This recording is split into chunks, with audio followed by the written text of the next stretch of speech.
কৃষ্ণায় বাসুদেবায় হরে পরমাত্মনে প্রণত ক্লেশনাশায় গোবিন্দায় নমো নমঃ।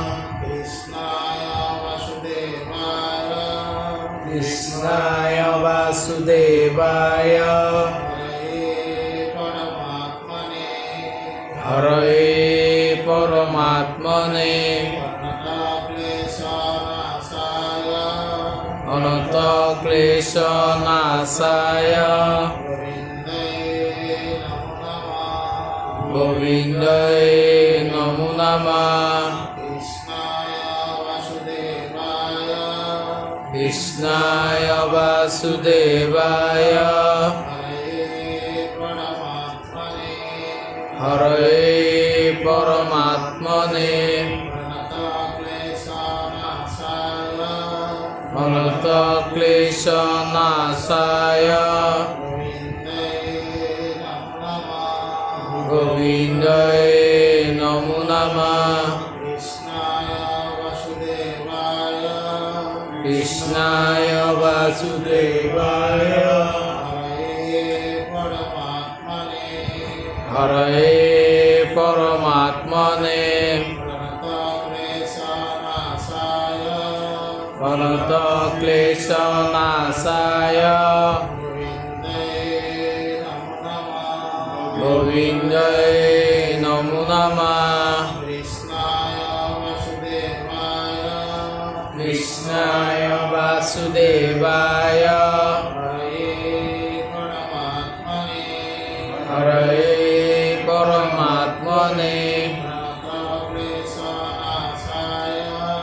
অনন্ত ক্লেশনাশায় গোবিন্দায় নমো নমঃ। কৃষ্ণায় বাসুদেবায় হরে পরমাত্মনে প্রণত ক্লেশনাশায় গোবিন্দায় নমো নমঃ। কৃষ্ণায় বাসুদেবায় হরে পরমাত্মনে অনন্ত ক্লেশনাশায় গোবিন্দায় নমো নমঃ। কৃষ্ণায় বাসুদেবায় হরে পরমাত্মনে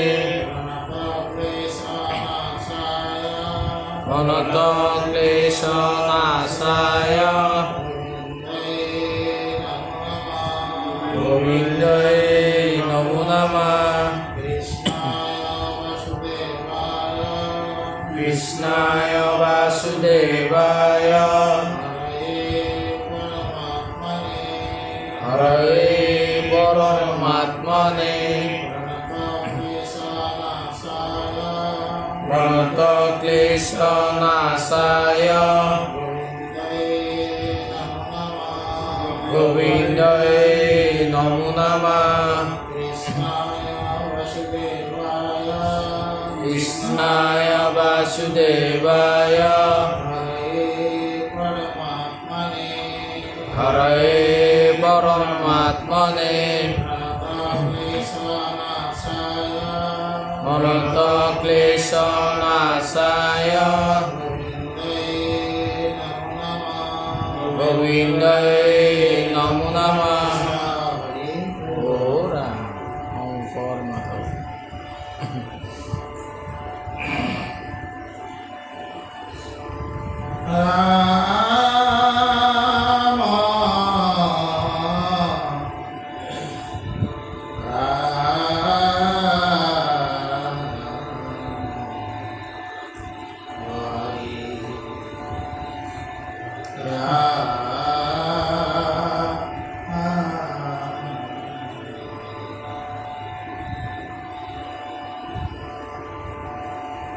রাম ক্ষুধাদি করি দুর্বা নিরন্তরে হজে হবাকু মহা উপদ্রব করে এতে কে দুর্লভ কথা অমৃত নিধিত নকৰ সৰ্বজনে অতি কৰা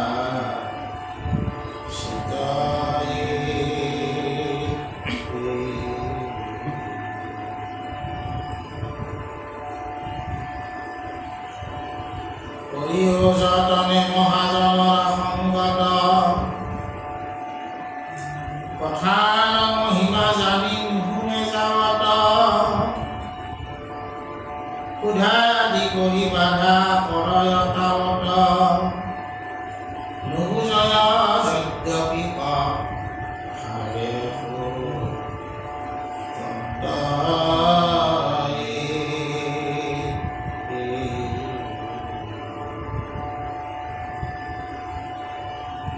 তথাপি মুখনিত্য সাধুৰ সংগত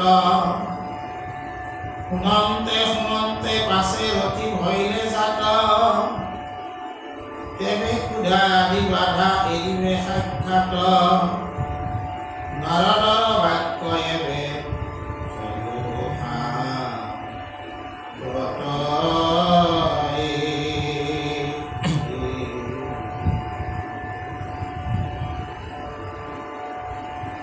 আজি আমাৰ ৰত্নাৱলী ক্ষুধা ভোকৰ কথা কৈছে। ক্ষুধা আৰু তৃষ্ণা, ভোক আৰু পিয়া। পিয়া লাগিলে আমি পানী খাওঁ, ভোক লাগিলে অন্ন ফল ইত্যাদি খাওঁ। এই ক্ষুধা আৰু তৃষ্ণা আৰু বহু প্ৰকাৰৰ আছে।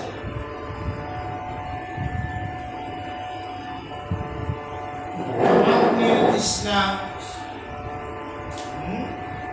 লোভাগ্নিৰ তৃষ্ণা, কামাগ্নিৰ ক্ষুধা, লোভাগ্নিৰ ক্ষুধা, ক্ৰোধাগ্নিৰ ক্ষুধা, ক্ৰোধাগ্নিৰ তৃষ্ণা, মোহাগ্নিৰ তৃষ্ণা, মোহাগ্নিৰ ক্ষুধা বহুত আছে। কাম, ক্ৰোধ, লোভ, মোহ, মদ, মাৎসৰ্য, এই সকলোৰে ক্ষুধা আছে আৰু সকলোৰে তৃষ্ণা আছে। আৰু এই ক্ষুধা তৃষ্ণাবিলাকে আমাৰ মনত ক্ৰিয়া কৰি থাকে আৰু সেইকাৰণে আমি ঈশ্বৰ কথা ৰত হোৱা বাধা হয়। এই তৃষ্ণা আৰু ক্ষুধাই আমাক বাৰে বাৰে এই সমস্তলৈ মনটো লৈ আহে। তথাপি কিন্তু আমাক ৰত্নাৱলীয়ে উপদেশ কৰিছে, তোমালোকে কিন্তু শুনি থাকিবা অন্তৰ সম্ভৱ ঈশ্বৰ কথা। শুনোতে শুনোতে এদিনাখন ঈশ্বৰৰ কৃপা হ'লে কি হ'ব, তোমাৰ এই ক্ষুধা আৰু তৃষ্ণাৰ অন্ত পৰিব। ক্ষুধা আৰু তৃষ্ণাৰ যেতিয়া অন্ত পৰিব, তোমাৰ ঈশ্বৰ কথা কৰ্ণ সোমাওঁতে কোনো বাধা নাথাকে। আৰু সেইকাৰণে ঈশ্বৰৰ সেৱক বৈষ্ণৱসকলে জগতত ঈশ্বৰৰ নাম প্ৰচাৰ প্ৰসাৰ কৰে। নাৰদে কৰি আছে, চাৰিদ্ৰে কৰি আছে। তৎস্বৰূপে আহি আমাৰ শংকৰদেৱ গুৰুজনাই কৰিছে, মাধৱদেৱ গুৰুজনাই কৰিছে, আতা পুৰুষসকলে কৰিছে। তৎস্বৰূপে আজিলৈকে বৈষ্ণৱসকলে ঈশ্বৰৰ নাম প্ৰচাৰ প্ৰসাৰ কৰি আছে, যাতে এই ক্ষুধা তৃষ্ণাত ৰত লোকসকলক ঈশ্বৰ কথা কি কৰিব পাৰে, ৰত কৰিব পাৰে। আৰু ঈশ্বৰ কথাত যিমানে লোক ৰত হ'ব, এই বিশ্ব ব্ৰহ্মাণ্ডত সিমানে শান্তি বিৰাজমান হ'ব। তাৰপিছত কি কৈছে, হে ৰাম নাহি আকৌ দুখ হৰি কথা শ্ৰৱণত, তথাপি সংজাত যদি নাহি বিদ্যমান, পৰীক্ষিত অনুভৱে লয়ুক প্ৰমাণ, পৰয়াগত পৰীক্ষিতে বিনামন্ত, বুলন্ত শুনি শুক মুনি মহাশান্ত, সাক্ষাতে অমৃত ইটো কৃষ্ণ কথা ছয়, তোমাৰ বচন পদ্মে হন্তে বাদ,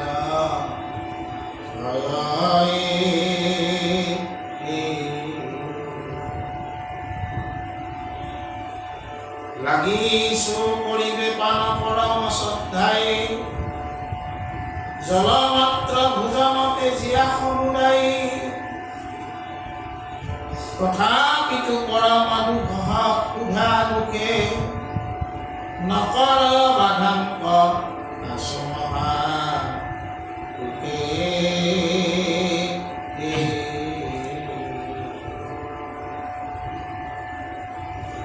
নপাওঁ শুনিবা কহেন কৃষ্ণ কথা যেবে, পদ্যে মোৰ শৰীৰ কৰিব প্ৰভুতেৱে, পৰীক্ষিত অনুভৱে কহিলো বেকত, নাহি অন্ত কথাৰ মহিমা আছে যতই।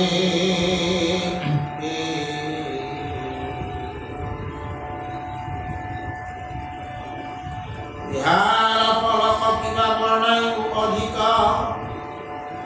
হইল যিটো জনতি শ্ৰৱণ ৰসিক, মৰণতো হন্তে ভয় নোপোজয় তাৰ, পৰীক্ষিত প্ৰাৰ্থনে মানলয়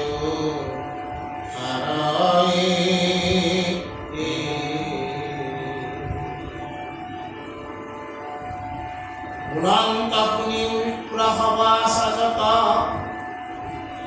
মা গংগা দেৱী সাক্ষী হইবা সাম্প্ৰত, ঈশ্বৰ কৃপায়ে যিটো অভয় চৰণ, লৈলো সৰ্বভাৱে হেৰা তাহাত ৰণয়।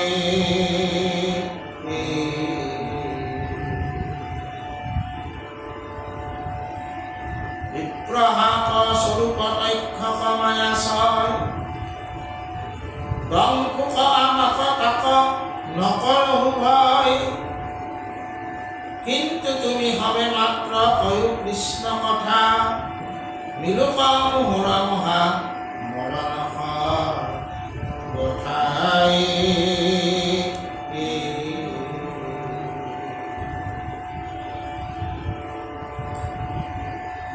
তাৰপিছত আমাক ক'লে এনেকৈ যে শুনোতে শুনোতে আমাৰ কি হ'ব, যি ক্ষুধা তৃষ্ণাই আমাক ঈশ্বৰৰ কথা শুনাৰ পৰাই বাধা আৰোপ কৰে, সেই ক্ষুধা তৃষ্ণাও লাহে লাহে আমাৰ নোহোৱা হ'ব। এইখিনিতে কৈছে যে আমাৰ কথাত যদি সংশয় আছে তেনেহ'লে পৰীক্ষিতৰ কথা শুনা। পৰীক্ষিত ৰাজাই যেতিয়া সাপ পাইছিল, পৰীক্ষিত ৰাজাই সাপ পোৱাৰ পিছত শ্ৰমিক মুনি ঘূৰাই চিংগি মুনি সাপ দিছিল। পিছত দেউতাকে গম পাই দুটা শিষ্য পঠাই দিছিল, পৰীক্ষিতক খবৰটো কয়া। খবৰটো পালে পৰীক্ষিতে খং কৰা নাই, কাৰণ পৰীক্ষিতে কৈছে মই যি পৰিহিত কৰ্ম কৰিছোঁ তাৰ কাৰণে মই যি মুনিসমূহৰ সাপ পাইছোঁ সেইটো আদৰি লৈছোঁ। কিন্তু এই সাপৰ পৰা মুক্ত হোৱাৰ কাৰণে মই এই জনমত কাৰ্য কৰিব লাগিব। কি কাৰ্য কৰিম? মইতো 7 দিনৰ ভিতৰত মৰিম। মৰণাসন্ন মানুহৰ কৰ্তব্য কি?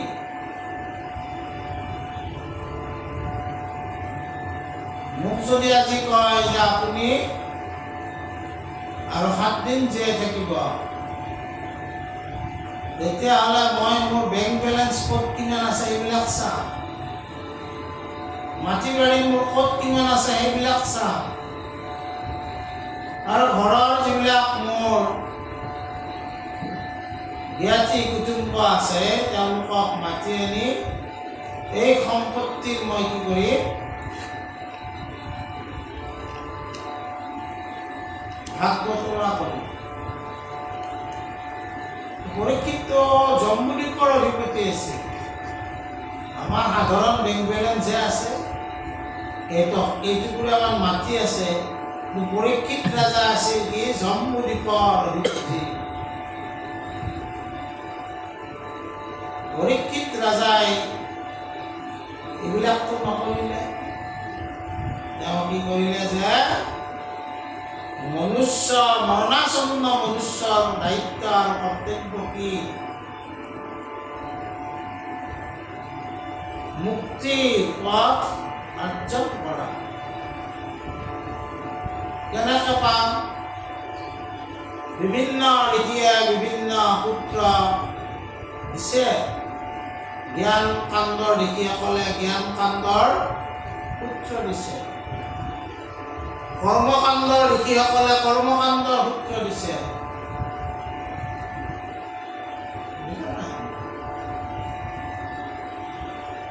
তেওঁৰ মনত ধৰা নাই। তাৰপিছত ব্যাস আহি ক'লে যে তুমি গংগাৰ পাৰত শ্ৰীমদ ভাগৱত কথা শুনা, এই কথা শ্ৰৱণৰ ফলতে তোমাৰ কি হ'ব? তুমি মুক্তিপ্ৰাপ্ত হ'বা। এইকাৰণে গংগাৰ পাৰলৈ গ'ল শুকমুনি, ব্যাস নন্দন শুকমুনি, পৰম বৈষ্ণৱ, নিৰ্গুণত স্থিত, ব্ৰহ্মক উপাসনা কৰা এই মুনিয়ে উত্তম শ্লোকৰ কাৰণে তেওঁ ব্ৰহ্ম কৃষ্ণ হিচাপে ব্যাখ্যা কৰিলে ভাগৱতৰ মাধ্যমত। প্ৰথমতে পুৰাণ, ভাগৱত এখন পুৰাণ। পুৰাণবিলাকৰ এটা বৈশিষ্ট্য আছে কি সূৰ্যবংশ আৰু চন্দ্ৰবংশৰ কথা তাত থাকে। প্ৰথমতে সূৰ্যবংশ আৰু চন্দ্ৰবংশৰ সাধু কথাবিলাক পৰীক্ষিতক কৈ আছে। এই সাধু কথাবিলাক শুনি শুনি পৰীক্ষিতৰ বেজাৰ লাগছে। পৰীক্ষিতে কৈছে, মুনিৰাজ, মোৰ এতিয়া ক্ষুধা তৃষ্ণা একো নাই, তুমি পৰম কৃষ্ণ তত্ত্বৰ কথা নকোৱা। তেতিয়া শুকমুনি ধন্য পৰীক্ষিত বুলি কৃষ্ণ তত্ত্বৰ কথা তেওঁক কৈছে। আৰু এই কৃষ্ণ তত্ত্বৰ কথা শুনিয়ে পৰীক্ষিতে কি মুক্তি পাইছে? ভয়ৰ পৰা মুক্তি পাইছে। আমাৰ কিহৰ ভয়? আমাৰ মৃত্যুৰ ভয়। কিন্তু আমি সবে জানো আমি মৃত্যুমুখীয়ে। জন্ম শব্দটো ভাঙি দিলে কি হয়? জ যুগ ন যুগ ম। জন্ম ন মানে গতিকক লাগি, মৰণক লাগি। আমি মৰণক লাগিয়ে গতি কৰি আছো। Man is mortal, man is not immortal. ইমান বাক্য নেকি একটু হাতৰ আখৰ লিখছো। আৰু ঠাইত মানত পঢ়ি থাকোঁতে বৰকে অনুবাদ কৰিব লাগে, ইংৰাজী অনুবাদ। ট্ৰেন্সলেট, মানুহ মৰণশীল, ট্ৰেন্সলেট কৰা কিমান লিখছো। তথাপিও কিন্তু আমাৰ মৃত্যু ভয় আছে। আমি সবে জানো আমাৰ মৃত্যু আছে। মৃত্যুৰ ভয় কিয় আছে? এই কৃষ্ণ কথাই তোমাক এই মৃত্যুৰ ভয়ৰ পৰাও মুক্ত কৰাব। যিটো সাৰ হৈছে পৰীক্ষিত দম্ভ সাপে।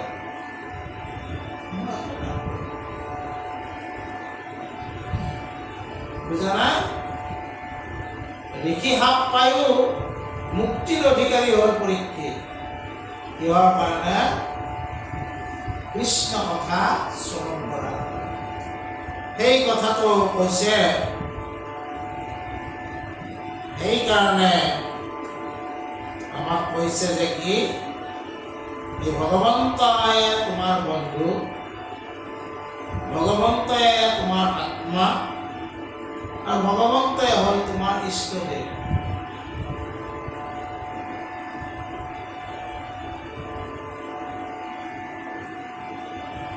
কৃষ্ণৰ লগতহে তুমি যুক্ত হোৱা।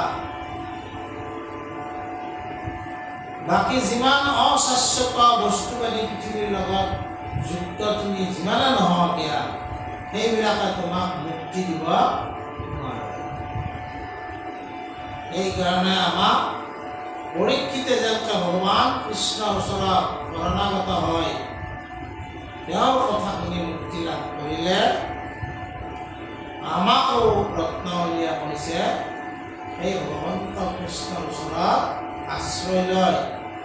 এই ভগৱন্তৰ ভগৱত কথা শুনি তুমি এই যি সাংসাৰিক বন্ধনৰ পৰা সংহাৰ কৰিব লাগিব, কিন্তু বন্ধনৰ পৰা তুমি নিজকে মুক্ত কৰা। সেইখিনিকে আজি আমি আলোচনা কৰিম।